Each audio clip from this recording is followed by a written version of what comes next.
বাংলাদেশে ৭১-এর পক্ষের যে জনগণ এবার যে যাচাই বাছাইতে পড়েছে, মানুষ যদি ভোট দেয় তাহলে ৬০% ভোট পাবে ৭১-এর পক্ষের শক্তি, সে যেই হোক না কেন। সেটা আওয়ামী লীগ হতে পারে, সে অন্য কোনো দল থেকে আসতে পারে, কিন্তু ৭১-এর পক্ষের যে শক্তি ৬০% পাবে। এখন এই ৬০% পাবে, এটার হুমকিতেই তারা বিভিন্ন রকম পদ্ধতি জামাত ইসলামী নিচ্ছেন। ৭১-এর যে পরাজিত শক্তি জামাতে ইসলাম, ৫ই অগস্ট ২৪ ঘটেছিল একটি গণতান্ত্রিক সরকারের পতনের মাধ্যমে একটি বিশৃঙ্খল সরকারি পদ্ধতির শুরুয়াত হয়েছিল, এবং ৮ই অগস্ট প্রধান উপদেষ্টা ২০২৪-এ যখন উনি হাল ধরলেন, ঠিক এরই মধ্যে এই যে ৫ থেকে ৮ই অগস্ট ৩ দিন, এই ৩ দিনে একটি বেসরকারি সরকার পরিচালিত হয়েছিল এবং উগ্রপন্থীদের দ্বারা, যেখানে কোনো প্রশাসন ছিল না, সেখানে শুধু কেবল মবের রাজত্ব ছিল। ঠিক সেই সময় জামাতে ইসলাম সুচারুভাবে বিভিন্ন সরকারি পদে তারা নিজেরাই বসে পড়েছেন এবং পদে আসীন হয়েছেন। একটি উদাহরণ যেটি আমরা দেখছি, 14 থেকে 18টি বিশ্ববিদ্যালয়ের ভিসি তারা নিজেরাই বসে গেছেন। সেই ক্ষেত্রে যদি আমরা দেখি ভিসি নিয়োগের যেই বিধানাবলী রয়েছে সেটা কি আদৌ মানা হয়েছিল কিনা, এবং পূর্বের যে ভিসি ছিলেন তাকে কিভাবে পদবিয়োগ করা হয়েছিল, সেটার কোনো পদ্ধতি হয়েছিল কিনা, এই ধরনের কোনো কিছুতেই কিন্তু কোনো রকম কোনো নিয়ম ব্যতি রেখেই তারা এই আসনগুলো নিয়েছেন। ঠিক এই আসনগুলোর মাধ্যমেই, ঠিক এইরকম পরিচর্যার মাধ্যমেই কিন্তু তারা হাইকোর্টে নিয়েছেন বিচারকদের জায়গায়, তারা নিয়েছেন অ্যাটর্নি জেনারেল অফিস, তারা সচিবালয়ের বিভিন্ন জায়গায় তারা তাদের নিজের আসন পরিষ্কার করে নিয়েছেন, এবং সাথে সাথে কিন্তু তাদের আসন পরিষ্কার করে নিয়েছেন ওনারা আন্তর্জাতিক অপরাধ ট্রাইব্যুনালেও। এখন কথা হচ্ছে, এই যে সার্বিকভাবে তারা খুব সুচারুভাবে প্ল্যান করে, এটা জামাতে ইসলামের একটা ধারা। কিছুদিন আমি আগে দেখেছি ওনারা, যেমন সিনিয়র অ্যাডভোকেট শিশির মনির, তিনি বলেছিলেন যে একটা ড্রাফট কনস্টিটিউশন কারা বানাতে পারে, সেইটার কোনো নিয়ম নীতি ব্যতি রেখে কিন্তু উনি কাজটা বলেছেন। উনি যদি উনি একজন লয়ার, একজন আইনজীবী হিসাবে কিন্তু এইভাবে কথা বলতে পারেন না। উনি বলেছেন জামাত ইসলামের একজন নেতা হিসেবে, যেমনটি আমরা দেশে বিদেশে একটা উদাহরণও রয়েছে, আমি নিজেও জানি, যে এরা বিভিন্ন মসজিদে বা কোনো সংগঠনে সংখ্যাগরিষ্ঠতায় এসে তারপরে সেই সংগঠনের যেই কাঠামো থাকে, সেই কনস্টিটিউশন থাকে বা আপনার বিধিমালা থাকে, সেগুলোকে তাদের নিজেদের মতো করে চেঞ্জ করে নেয়। ঠিক সেরকমই কিন্তু বাংলাদেশের কনস্টিটিউশনটাও ঠিক সেইভাবেই তারা করার চেষ্টা করছে, একটা ড্রাফট কনস্টিটিউশন। এটা জামাতের ইসলামের আদলে একটা কনস্টিটিউশন দেওয়ার চেষ্টা করছে, এবং তার মাধ্যমেই কিন্তু এই যে পিআর পদ্ধতি বলছে, এই বলছে সেই বলছে।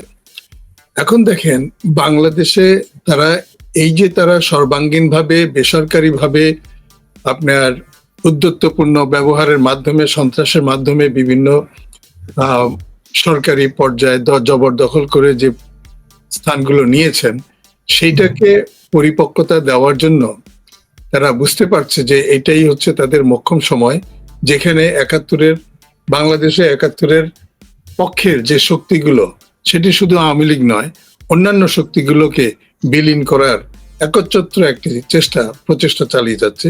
ঠিক সেই জন্যই তারা একটি নির্বাহী আদর্শের মাধ্যমে, কারণ এটা তো পূর্ণাঙ্গ কোনো সরকার না, এই বর্তমান সরকার একটি ঐচ্ছিক সরকার বলতে হয়, সেটা সরকারের কোনো ডেফিনেশনের মধ্যে পড়ে না। এবং ওনারাই বলছেন যে কনস্টিটিউশনের, বাংলাদেশের সংবিধানের ১০৬ আর্টিকেল অনুযায়ী কি আনা হয়েছে, এইভাবে কি একটা সরকারের কাঠামো আনা যায় কিনা, সেটা আনা যায় না এবং পুরোপুরি প্রশ্নবিদ্ধ। এই প্রশ্নবিদ্ধ অবস্থায় তারা কিন্তু কিভাবে এই যে নির্বাহী আদেশের বলে ওনারা অনেকগুলো কাজ করেছেন, নির্বাহী আদেশের বলে ওনারা আইন চেঞ্জ করেছে যেটা নাকি একটা ভরা পার্লামেন্টে হতে হবে এবং একটা যে কোনো রাজনৈতিক দল কিন্তু আপনি নির্বাহী আদেশের মাধ্যমে বিলীন করা যায় না, তার কার্যক্রমকে স্থগিত করা যায় না। আপনি সাময়িকভাবে করতে পারেন, তার মধ্যে বল প্রয়োগ করা হচ্ছে অনেক আগে থেকেই। যেমন ধরেন আওয়ামী লীগ অথবা তথা ওনাদের যারা একসাথে ছিলেন তাদেরকে মবার দিয়ে কিন্তু চাপ সৃষ্টি করে তাদেরকে মাঠ থেকে দূরে সরিয়ে রেখেছেন। তারপরও কিন্তু দেখছেন যে বিভিন্নভাবে কিন্তু ৭১-এর পক্ষে স্লোগান দিয়ে বিভিন্ন জায়গায় মিছিল আসছে এবং বর্তমান সরকার কিন্তু এবারও বলছি যে বর্তমান যে উপদেষ্টা মণ্ডলীরা তারা জামাতের পৃষ্ঠপোষকতায় চলছে সরাসরি এবং প্রত্যক্ষভাবে, এবং তারা আগের থেকেই মাঠ ক্লিয়ার করে নিতে চাচ্ছে এই জন্য যাতে নাকি ৭১-এর পক্ষের কোনো শক্তি নির্বাচনে অংশগ্রহণ করতে না পারে। তাহলে একটি নির্বাচন যখন আসবে তখন নির্বাচনে যদি বলা হয় যে পার্টিসিপেটরি, তাহলে আপনি ৬০% মানুষকে বাদ রেখে আপনি নির্বাচন করবেন। তারপরে আমাদের প্রধান উপদেষ্টা বললেন কি সবাইকে নিয়ে নতুন বাংলাদেশ তৈরি করতে হবে। তাহলে কি ৭১-এর পরাজিত শক্তি হচ্ছে ওনার ডেফিনেশনে, ওনার সংজ্ঞায় সবাই, এবং ৬০% কেউ না? বাংলাদেশের ৭১-এর পক্ষের কোনো শক্তি ওনার জনগণের বা বাংলাদেশের আওতার মধ্যে পড়ে না ওনার সংজ্ঞায়। আমি ধিক জানাই ডক্টর ইউনূস সাহেবকে। জি, একেবারে আপনি সঙ্গে থাকুন ইসলাম ভাই। শালা আহমেদ লুপা, আপনি শুনছিলেন এই যে নির্বাহী আদেশে অনেকগুলো ব্যাখ্যা দিয়েছেন পেছনের ঘটনা তুলে ধরে ইসলাম ভাই। আমি আপনার কাছে একটু জানি, নির্বাহী আদেশে রাজনৈতিক দল নিষিদ্ধ করবে, এর আগে আওয়ামী লীগকে নিষিদ্ধ করা হয়েছে, তার অঙ্গ সংগঠনগুলো নিষিদ্ধ করা হয়েছে। এখন একটা জিনিস শোনা যায় বা বলা হয়ে থাকে যে প্রধান উপদেষ্টার দপ্তর থেকে, খুব প্রধান উপদেষ্টার দিক থেকে এই অন্যান্য দলগুলোকে নিষিদ্ধ করার জন্য নানা রকম একটা তৎপরতা, এই জন্যই এইসব মিছিল, এইসব দাবি, এই যে 14 দল নিষিদ্ধ করতে হবে, জাতীয় পার্টি নিষিদ্ধ করতে হবে। এইভাবে নিষিদ্ধ করলে রাজনৈতিক দল তো আর থাকবেই না দেশে। এটাই তো তারা চাচ্ছে সরকারি ভাবে। সরকার প্রথম কথা হচ্ছে সেই সরকারই তো মানে অন্তর্বর্তীকালীন সরকার, এই সরকারের তো কোনো বৈধতা নাই, অলরেডি 14 মাস হয়ে গেছে। একটা অবৈধ সরকার অবৈধভাবে বসে আছে এবং তারাই সমস্ত মেকানিজম করে, নির্বাহী আদেশ কি কেন্দ্রীয় সরকার বরাবর প্রেসিডেন্ট স্বাক্ষরিত যে তারা নিজেরা এটাকে একটা রাজনৈতিক দলকে, যেই রাজনৈতিক দল মানে আওয়ামী লীগের কার্যক্রম নিষিদ্ধ করে দিয়ে দেওয়া হলো, এবং তারা এখন রাজনৈতিক দলকে এটা যদি এক্সিকিউশন করতে পারে তাহলে মানে কি এখন তারা আসলে 14 দলের সবাইকে নিষিদ্ধ করবে। 14 দলের সবাইকে নিষিদ্ধ করার পরে তো এখন তারা টার্গেট করেছে আওয়ামী লীগের কার্যক্রম নিষিদ্ধ করার পরে এখন তারা টার্গেট করেছে জাতীয় পার্টিকে। এই যে তাদের মধ্যে যে দ্বন্দ্বটা হলো, মুখোমুখি হলো, এইটার পেছনে কি কারণ কাজ করে না? সত্যি সত্যি আসলে বিএনপি চাচ্ছে যে তারা কোনো দল নিষিদ্ধের পক্ষে না, এইটা চাচ্ছে কিনা তাদের মধ্যে, যেটা আপনি পান নাই, যেটা লুপা বলছিলেন যে পরবর্তী টার্গেট হবে বিএনপি এগুলো যদি নিষিদ্ধ করা যায়, এইটা। আর আরেকটা প্রশ্ন করেছিলাম আপনাকে যে আপনি আপনার মনে আছে কিনা, আমি আবার একটু এই প্রশ্ন উত্তর দেয়, আমি প্রশ্নটা একটু রিকল করবো আর কি, প্লিজ। এখন দেখেন, আমি আসলে তো গ্রামের পোলা, আমার গ্রামে কারেন্ট গেছে 2017 সালে। তো গ্রামের বিয়ে থার মধ্যে যে বেআই আর বেআইনের মধ্যে প্রথমে কিন্তু একটা ঝামেলা হয়, তারপর কিন্তু তাদের মধ্যে খুব ভালো সম্পর্ক হয়। আমি বরাবর একটা জিনিস দিয়ে ব্যাখ্যা করি, সেটি হচ্ছে গিয়ে বিএনপি আর জামাতের মধ্যে যে আপনারা দূরত্বটা দেখতে পারেন, সেটা হচ্ছে বেআই বেআইনের খুনসুটি। আমি একটা কথা বলি, এখানে আপনার ইসলাম সাহেব আছেন, উনি অত্যন্ত প্রাজ্ঞ এবং বিজ্ঞ একজন মানুষ, আপনিও আপনারও হিস্ট্রি মনে আছে।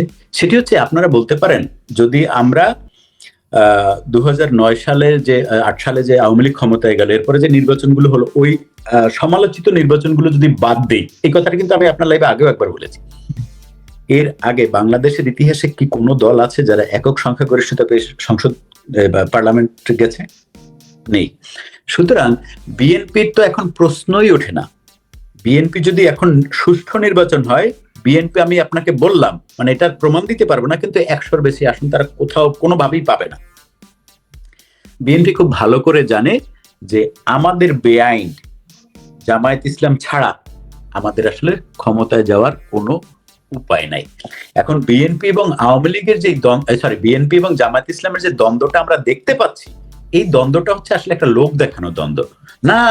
মানে আমি যদি একটি স্বাধীনতা বিরোধী শক্তির সাথে যদি প্রকাশ্যে ঝগড়া করতে পারি, তাহলে তো আমি স্বাধীনতার পক্ষের এটা দেখাইতে পারবো না। এবং আপনি একটা জিনিস দেখবেন যে 5 আগস্টের পরে মানুষ কিন্তু স্বাধীনতা, মুক্তিযুদ্ধ এর পক্ষের লোক কিন্তু সংখ্যা দিন দিন বাড়ছে। তার মানে বিএনপি এই কথাটি খুব সুন্দর স্পষ্ট ভাবে বুঝতে পেরেছে যে এই ধান্দাবাজি, এই বাটপারি করে লাভ নেই, আমাদের আসলে মুক্তিযুদ্ধের পক্ষে যেতে। সুতরাং এটি একটি এজেন্ডা দ্যাট, আমি আসলে জামাতের সাথে আমার ব্যাপক শত্রুতা আছে, কিন্তু আমি বলে দিলাম আজকে কত তারিখ, 17 তারিখ, আপনি নিশ্চিত থাকেন যে আমি বলছি আলটিমেটলি বিএনপির সাথে জামায়াত ইসলামেরই কোয়ালিশন হবে এবং সরকারটা এইভাবে হবে। এবং ওই যে পিয়ার মিয়ার বলতেছেন, এগুলো কিচ্ছু না ভাই, এগুলো সব বকওয়াস। এগুলো মানে এগুলো বুঝতে হবে, মানুষকে বুঝতে হবে, রাজনীতি বুঝতে হবে। আমি কিন্তু মানে এটা আমি প্রাউড ফিল করে বলি, আমি কিন্তু ভিলেজ পলিটিক্স করা ছেলে। আমি গ্রাম ছাইরা কখনোই বাইর হই নাই। আমার বাপ, চাচা, দাদা এরা সবসময় চেয়ারম্যান মেম্বার ছিল। সুতরাং ভিলেজ পলিটিক্স কাকে বলে? পৃথিবী চালায় ভিলেজ পলিটিক্স। যদি আপনি এই কথা স্বীকার করলে করেন, না করলে না করেন, আমার কোনো আপত্তি নেই। পৃথিবী চালায় ভিলেজ পলিটিক্স এর স্টাইলে। এই যে অমুক, আমি যখন ছোট, যখন হচ্ছে গিয়ে একটি ইউনিয়নে 6টি ওয়ার্ড ছিল, এখন তো 9টি ওয়ার্ড হয়েছে, তখন টার্গেটই ছিল যে অন্তত 4জন ওয়ার্ড মেম্বারকে যে ক্যাপচার করতে পারবে সে চেয়ারম্যান হবে। আপনি কথা বুঝতে পারছেন? ভিলেজ পলিটিক্স যে স্টাইলে চলে, ঘটনাটা পুরো গল্পটা ওইভাবে। এই যে আমরা এখন যে এই যে বেআইনের খেলা দেখতেছি, এই খেলা দিয়ে আসলে এটা একটি মানে খুনসুটি। এই খুনসুটির বাইরে কিছু না। আলটিমেটলি জামাত ছাড়া বিএনপির কোনো উপায় নাই। আমি আরো আপনাদের এই লাইভে আগেও বলেছিলাম যে আপনি দেখবেন যে বিএনপির যে সমস্ত অর্থাৎ যা তাদের প্রত্যাশা ছিল তৃণমূল পর্যায়ের যে সমস্ত নেতাদের, তারা যারা এই সুবিধাগুলো পাচ্ছে না, তারা কিন্তু দলে দলে জামায়াত ইসলামে যোগ দিচ্ছে। যেমন আপনি যদি বরগুনার 40 জনের টিম বলেন, কিংবা আপনার উত্তরাঞ্চলে 50 জনের টিম বলেন, ওরা জানে যে হ্যাঁ, তুমি ওদিকে যাও তারপরেও তুমি আমার, তুমি ওদিকে যাও তারপরেও তুমি আমার। মানে আপনি যদি কোনো কারণে মনে করেন এই যে তারেক রহমান নামক যে ছোকরা, আমি ছোকরাই বলবো না, আমার থেকে অনেক বড় বয়সে, কিন্তু এ হচ্ছে গিয়ে একেবারে রাজনীতির খুবই অযোগ্য একটা মানুষ।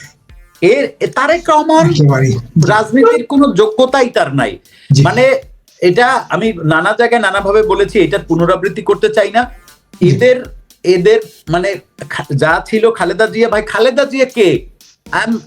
অ্যাজ অ্যান এক্স আর্মি আমি এই কথাটি বলতে পারি, মানে আই এম সরি, ক্ষমা করবেন, যে একজন আর্মি অফিসারের বউয়ের চিত হইয়া শুয়ে থাকা ছাড়া আর কোনো কাজ থাকে না।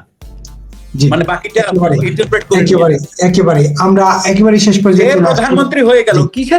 কিসের রাজনীতি বোঝে? বিএনপি তো চালায় নিছে অন্যান্য লোকজন। এই জিনিসগুলো আমাদের বুঝতে হবে, এই ইতিহাসগুলো জানতে হবে যে আসলে মান্নান সাহেব কে ছিলেন, একিউম বদরুদ্দোজা কে ছিলেন, এগুলো আমাদের বুঝতে হবে ভাই। এরা ছাড়া আপনি দেখেন এখন বিএনপির ভোকাল কে আছে? বিএনপির যে সমস্ত ত্যাগী নেতা, তাদের কি কাউকে আপনি দেখেন?